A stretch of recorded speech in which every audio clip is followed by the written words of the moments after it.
시청자 여러분 안녕하십니까? KBPS 의회를 가다의 박상희입니다. 오늘은 열린 의회, 신뢰받는 의회, 국민과 함께하는 의회를 위해 다양한 정책을 추진하고 있는 양평군 의회에 나와 있습니다. 오늘 전진선 의장님과 함께 2020년을 돌아보고 또 앞으로의 의정활동 계획에 대해 들어보겠습니다. 지금부터 함께 보시죠. KBPS 의회를 가다 지금 이 자리에는 양평군 의회 전진선 의장님 나와 계십니다. 의장님 안녕하세요. 예, 안녕하십니까. 네, 저번 인터뷰에서 양평군과 또 국민들을 위해서 좋은 말씀들 많이 해주셨는데요. 오늘은 2020년을 돌아보고 또 앞으로 양평군 의회 계획에 대해서 알아보겠습니다. 네, 그럼 먼저 2020년 의정활동의 성과를 평가해 본다면 어떻게 보시나요? 예, 2020년은 코로나19가 지배했던 그런 시기인 것 같고요. 특히 또 거기다가 여름에는 긴 장마로 인해서 우리 국민들이 많은 불편을 겪었던 그런 한 해였던 것 같습니다. 여기에 맞춰서 국민들의 불편 행복 그 사항을 저희들이 잘 청취해서 이렇게 해결을 했어야 되는데 뭐 열심히 노력한다고 했지만 그것이 다 이루어졌나 그 생각이 합니다. 좀 더 열심히 했어야 된다라는 생각을 해봅니다. 네, 그렇다면 2020년에 아쉬웠던 점, 또 개선해야 될 점이 있다면 어떤 부분일까요? 2020년도에는 그 소통이라는 부분이 조금 부족하지 않았나. 아까 이제 코로나19로 인한 소통 부족도 있었겠지만은 우리 의회와 집행부와의 소통 문제를 이렇게 돌이켜 보면 부족했다라고 생각을 합니다. 그래서 제가 의장이 된 이후에 양평 군수와 한 달에 한 번씩 정례 간담회를 갖는 그런 일을 하고 있습니다. 그러므로 해서 우리 국민들의 요구사항이나 국민들의 민원사항을 집행부에 전달하는 그런 일을 하고 있습니다. 의장님께서 말씀하신 대로 코로나19를 빼놓고는 2020년을 논할 수가 없었습니다. 그렇다면 코로나로 인한 군의 피해와 또 극복하기 위한 의회의 노력은 어떤 게 있었을까요? 우리 양평군이 청정지역이라고 했지만 양평군의 코로나 확진자가 현재 200명이 넘어가고 있습니다. 여기에 국민들께서도 많은 실망과 좌절을 느끼지 않았나 생각을 합니다. 우리 군에서도 노력을 많이 해서 긴급 재난 지원 자금도 지원을 하고 또 소상공인들에게 지원 자금을 지원하는 그런 입법도 만들고 예산도 만들었습니다만은 부족한 것이 많았다고 생각을 합니다. 이런 것에 대해서 의회와 집행부가 좀 더 노력을 해야 되지 않았나 싶습니다. 네, 그럼 이제 앞으로의 정책들이 또 궁금해지는데요. 2021년 향후 의회 운영 계획과 또 중점을 둔 정책은 어떤 게 있을까요?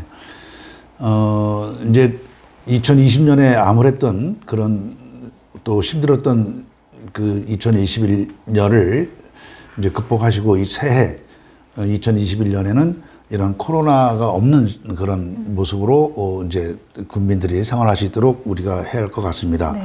또 가장 시급한 것이 이제 소상공인들의 그 어려움이 많습니다. 또 그 체육인들, 예술인들의 어떤 활동도 부족한 점이 많습니다. 그래서 이런 것들을 활성화시키고 제자리로 돌릴 수 있는 정책들을 발굴하도록 그렇게 하겠습니다. 네, 이제 포스트 코로나를 준비해야 한다고 말씀해 주셨는데 그럼 현재 양평군에서 가장 시급한 사안은 무엇이고 또 이에 대한 의회의 역할은 무엇이라고 생각하시나요? 네, 양평군의 현안은 아까 이제 작년도를 돌아보는 것 중에 하나가 양평공사라는 게 있습니다.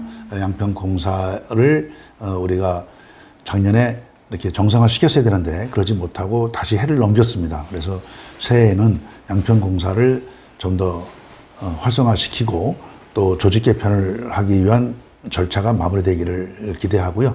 또 하나는 작년 말에 양평에 그 사격장이 있는데 그 실탄 미사일이 오발해서 국민들에게 피해가 되는 사고가 발생됐습니다. 그래서 그 사고를 이제 국방부에 전달하고 우리 그 군 사격장을 폐쇄해라 이런 이제 우리 요구가 있습니다. 그래서 그 문제를 해결하는 것이 내년도에는 가장 또 시급한 문제 중에 하나다라고 생각을 합니다. 네, 또 국민의 크고 작은 다양한 목소리에 귀 기울이고 또 소외받는 국민이 없는 양평군을 만들겠다라고 하셨습니다. 그렇다면 실질적인 국민 소통 방안은 어떤 게 있을까요? 금년에도 저희가 소통을 주요 우리 정책 방향으로 삼고 열린 의회실을 운영했습니다만은 내년에는 이보다 더 나은 정책을 한번 만들어 보려고 노력하고 있습니다.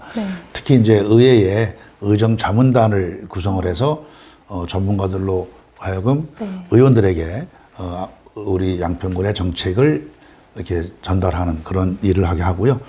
또 우리 세미나나 그다음에 포럼이나 이런 것들을 수시로 의제별로 개최함으로 해서 국민들의 의견을 수렴할 수 있는 그런 자리를 만들려고 합니다. 국민들과의 소통을 위해서 다양한 방법들을 생각하고 계신 것 같은데요. 그럼 마지막으로 양평군 국민들께 한마디 부탁드립니다. 국민 여러분, 금년 한 해 고생 많이 하셨습니다. 우리 양평이 청정지역이었음에도 불구하고 200명이 넘는 코로나 확진자가 나무로 해서 여러분들 얼마나 실망하셨습니까? 그러나 이것이 누구 하나의 힘으로 이루어지는 것이 아닙니다. 우리 모두 그동안에 거리 두기로 했던 것처럼 우리 모두 힘을 합쳐서 21년에는 이런 일이 발생되지 않도록 우리가 노력해야 할 것이라고 생각을 합니다.